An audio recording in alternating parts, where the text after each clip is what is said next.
Halo, Assalamualaikum warahmatullahi wabarakatuh. Perkenalkan, kami dari kelompok 8. Pada kesempatan kali ini, kami akan memaparkan hasil observasi kami mengenai pengelolaan kearsipan di Praktek Mandiri Bidan ROS. Selamat menyaksikan.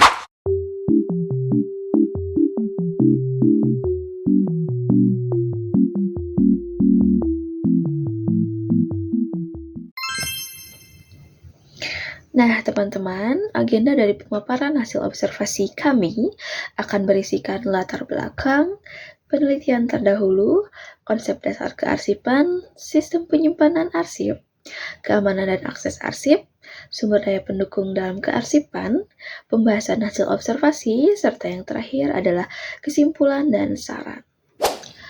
Observasi yang kami lakukan berlatar belakang dari kesadaran yang besar bahwa arsip memiliki peran penting dalam mendukung kegiatan pengambilan keputusan dan pelayanan administratif, termasuk dalam kebidanan yang telah kelompok kami lakukan. Rekam medis, catatan persalinan, dan data pasien harus dikelola dengan baik untuk menjaga efektivitas kerja dan kerahasiaan informasi. Namun, pada realitanya, masih banyak institusi kebidanan yang menghadapi kendala dalam pengelolaan arsip, terutama terkait efektivitas, keamanan, dan aksesibilitas. Oleh karena itu, diperlukan sistem penyimpanan yang efektif, aman, dan sesuai standar untuk mendukung pelayanan kebidanan yang lebih baik. Beralih ke penelitian terdahulu, terdapat berbagai penelitian yang mengkaji terkait pengelolaan kearsipan di bidang kesehatan, seperti Kusumawati et al. Pada tahun 2024 yang menyatakan bahwa pengelolaan rekam medis di Rumah Sakit Bakti Kartini sudah baik, namun masih ada kendala seperti pencatatan manual dan kurangnya fasilitas pendukung. Arsip disimpan dengan sistem desentralisasi dan penjajaran terminal digit. Selanjutnya, Saputri dan Purwaningsih pada tahun 2024 menemukan bahwa pengelolaan arsip di UPTD Karangasem belum optimal karena pencatatan tidak lengkap, pelaporan tidak rutin, dan penyimpanan tidak terorganisir dengan baik. Solusinya adalah sosialisasi, standar formulir, tim arsip yang kompeten, dan sistem penyimpanan yang terintegrasi. Selanjutnya, terdapat penelitian yang dilakukan oleh Haryanto et al. Pada tahun 2023 yang menemukan bahwa pengelolaan arsip manual di Dinas Kesehatan Balangan menyebabkan kesulitan pencarian dan risiko kehilangan. Dan solusinya adalah penggunaan aplikasi e-arsip untuk efisiensi, kemudahan akses, dan peningkatan layanan. Terakhir ada dari Nuraini dan Rohmiati pada tahun 2019 yang menjelaskan bahwa penyusutan arsip di RSI Sultan Agung dilakukan melalui pemindahan, penilaian, serta pemusnahan. Namun, pada tahun-tahun berikutnya, penyusutan tidak sesuai prosedur karena menghilangkan tahap penilaian dan pemusnahan. Kendala utamanya adalah keterbatasan sumber daya manusia, tidak adanya petugas khusus, serta sarana yang minim. Dan penelitian tersebut merupakan penelitian-penelitian terdahulu yang telah memberikan wawasan terkait tantangan, dampak, serta solusi yang efektif bagi pengelolaan kearsipan di bidang kesehatan. Oke, baik teman-teman, selanjutnya mari kita beralih ke konsep dasar dari kearsipan. Apa itu arsip dan apa itu kearsipan? Menurut Undang-Undang Nomor 43 Pasal 1 Tahun 2009 tentang kearsipan, dijelaskan bahwa pada intinya arsip adalah rekaman kegiatan atau peristiwa dalam berbagai bentuk dan media sesuai dengan perkembangan teknologi informasi. Sedangkan kearsipan itu sendiri berarti hal-hal yang berkenaan dengan arsip. Nah, terkait dengan karakteristik arsip, Pedersen pada tahun 2000 dalam Ruliana dan Yogo Priyatno pada tahun 2023 menjelaskan bahwa kualitas arsip dapat diukur melalui 6 ciri utama, yaitu lengkap, tidak berubah, memiliki arti, tidak berdiri sendiri, resmi, dan unik. Lalu, Sudarmayanti pada tahun 2015 dalam Faridah tahun 2023 menjelaskan terkait berbagai peranan dari arsip, seperti alat pengingat organisasi sebagai bahan atau bukti yang sah, dasar pembuatan rencana dan pengambilan keputusan, ukuran bagi aktivitas organisasi, dan yang terakhir sebagai bahan informasi untuk kegiatan ilmiah lainnya. Selanjutnya, terkait dengan daur hidup arsip, Undang-Undang Nomor 43 Tahun 2009 menjelaskan terkait daur hidup arsip ini. Yang pertama ada penciptaan arsip, lalu beralih ke penggunaan arsip, selanjutnya pemeliharaan dari arsip itu sendiri, dan yang terakhir adalah penyusutan arsip. Selanjutnya, Muhyiddin dan Winata pada tahun 2018 menjelaskan bahwa jenis-jenis arsip dapat digolongkan menjadi 5. Yang pertama berdasarkan fungsi dan kegunaan, yaitu terdiri dari arsip dinamis serta arsip statis. Lalu berdasarkan nilai, terdiri dari arsip terjaga yang harus dilindungi dan arsip umum yang bersifat administratif. Lalu berdasarkan keahlian, terdiri dari arsip asli, tembusan, salinan, dan petikan. Selanjutnya berdasarkan subjek atau isinya, yaitu mencakup keuangan, kepegawaian, pendidikan, pemasaran, hukum, dan yang lainnya. Dan yang terakhir adalah berdasarkan media, yaitu arsip yang terdiri dari arsip tekstual, audiovisual, kartografi, mikrofilm, dan elektronik. Beralih pada sistem penyimpanan arsip, sistem penyimpanan ini dibagi menjadi 5. Ada sistem abjad yang diurutkan berdasarkan urutan abjad, ada sistem masalah berdasarkan topik atau masalah tertentu, sistem wilayah berdasarkan wilayah geografis, sistem kronologis berdasarkan urutan waktu, dan ada sistem nomor yang disusun berdasarkan nomor urut. Selanjutnya, terkait dengan keamanan dan akses arsip, dijelaskan bahwa penyusunan klasifikasi keamanan dan akses arsip dinamis dapat dilakukan melalui serangkaian langkah, seperti identifikasi ketentuan hukum, analisis fungsi unit kerja dan job description, analisis risiko, penentuan kategori klasifikasi keamanan, pengelolaan hak akses arsip dinamis, pengamanan tingkat klasifikasi, dan yang terakhir adalah penyusunan daftar arsip dinamis berdasarkan klasifikasi keamanan dan akses. Nah, selanjutnya kita akan membahas tentang sumber daya pendukung dalam pengelolaan kearsipan, yang dimana sumber daya yang mendukung dalam kearsipan ini tuh merupakan aspek penting dalam memastikan pengelolaan arsip di sebuah organisasi berjalan efektif dan berkelanjutan.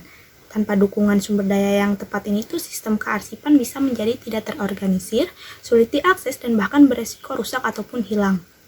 Menurut Muhyiddin dan Winata tahun 2018 ini tuh ada 3 elemen utama yang menjadi pilar dalam kearsipan, yaitu sumber daya manusia, sarana dan prasarana, serta pendanaan.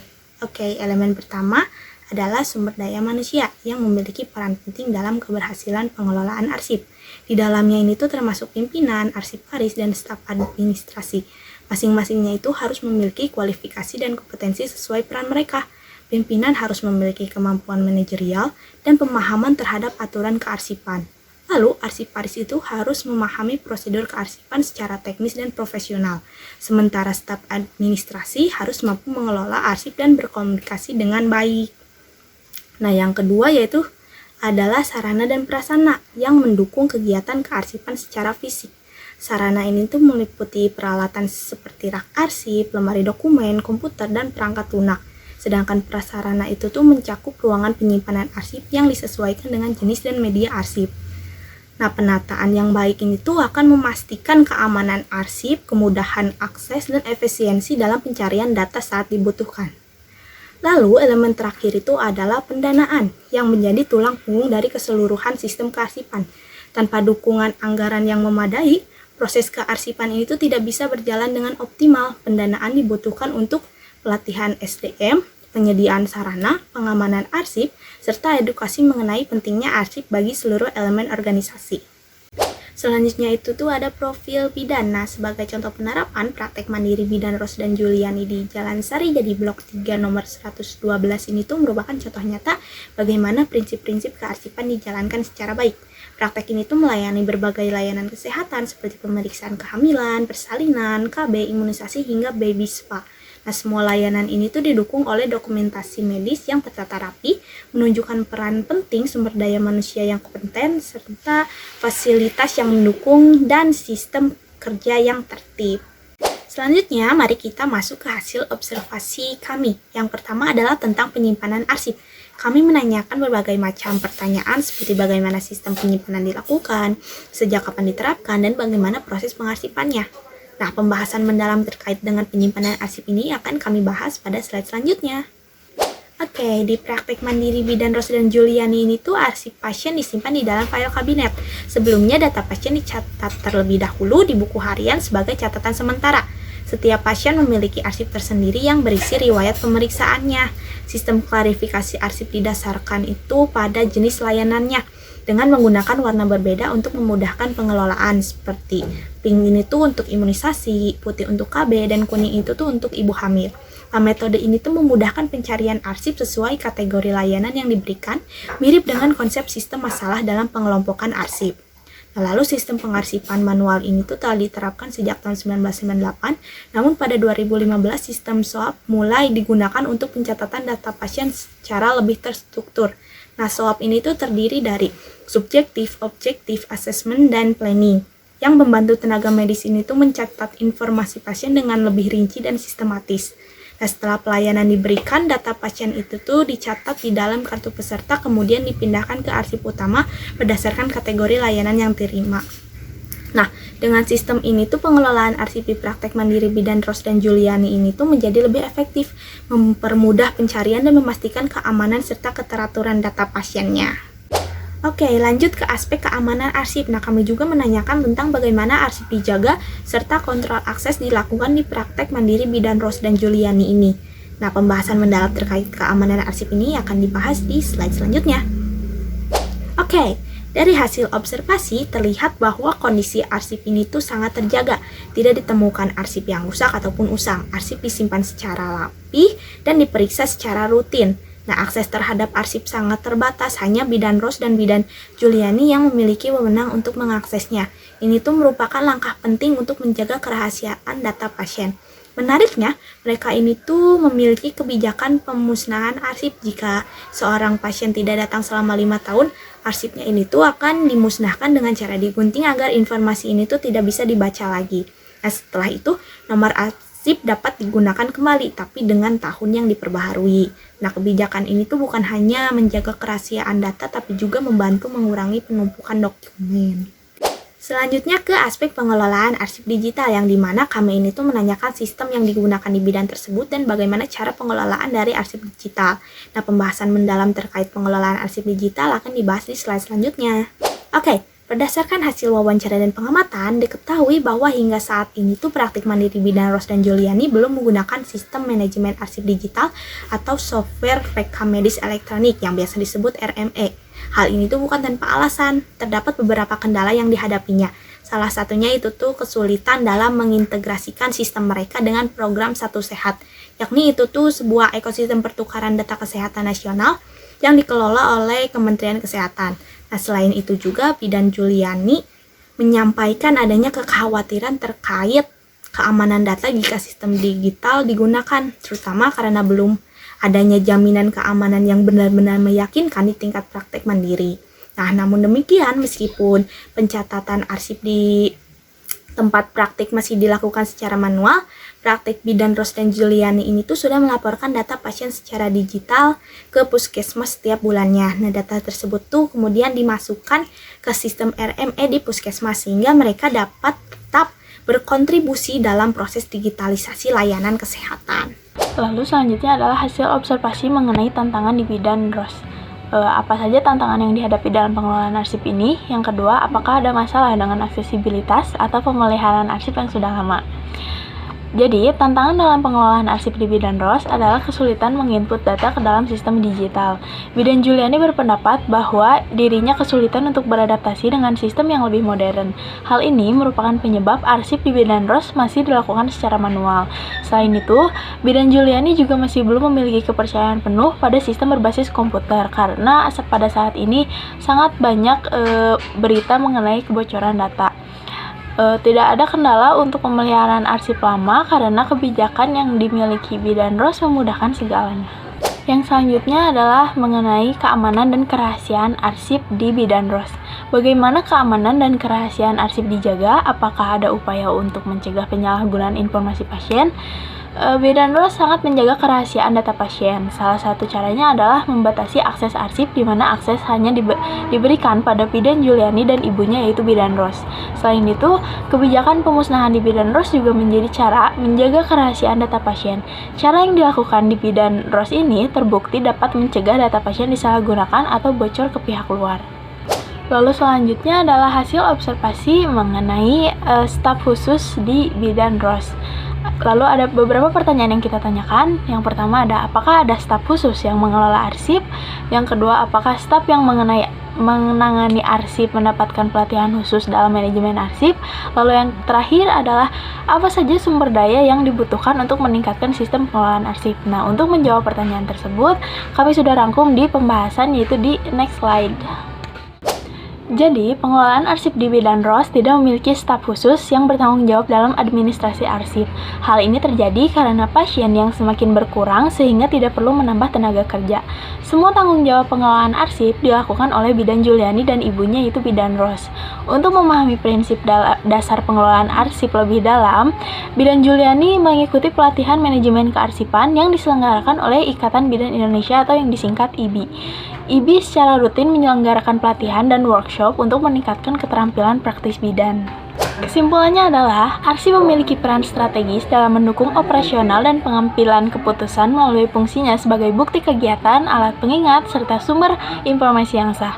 Pengelolaan arsip yang efektif mencakup seluruh siklus hidup arsip dan membutuhkan sistem klasifikasi, penyimpanan, serta keamanan yang baik. Di Bidan ROS dan Juliani, pengelolaan arsip masih dilakukan secara manual dengan sistem klasifikasi berdasarkan jenis layanan pasien. Meskipun sistem SOAP telah diterapkan untuk pencatatan medis, arsip masih disimpan secara fisik dan pengelolaan sepenuhnya dilakukan oleh Bidan Juliani dan ibunya. Kendala utama dalam modernisasi sistem adalah keterbatasan adaptasi terhadap teknologi serta kekhawatiran terhadap kebocoran data. Namun, upaya untuk menjaga keamanan dan kerahasiaan data sudah dilakukan dengan baik, serta pelaporan digital ke puskesmas telah menjadi langkah awal menuju sistem yang lebih terintegritas.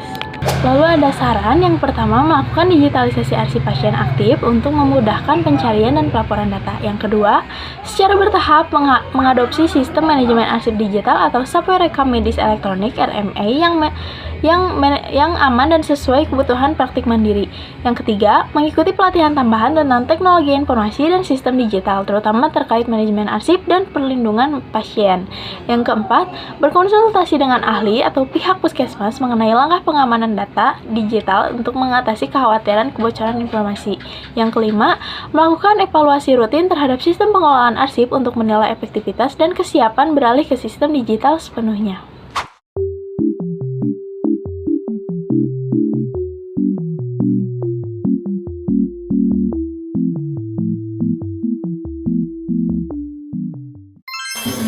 Nah, tadi itu adalah hasil observasi kami mengenai kearsipan di Bidan ROS. Semoga apa yang kita sampaikan dapat bermanfaat untuk kalian semua. Mohon maaf bila ada kesalahan kata ataupun informasi yang keliru. Sekian dari kelompok kami. Wassalamualaikum warahmatullahi wabarakatuh. Dadah.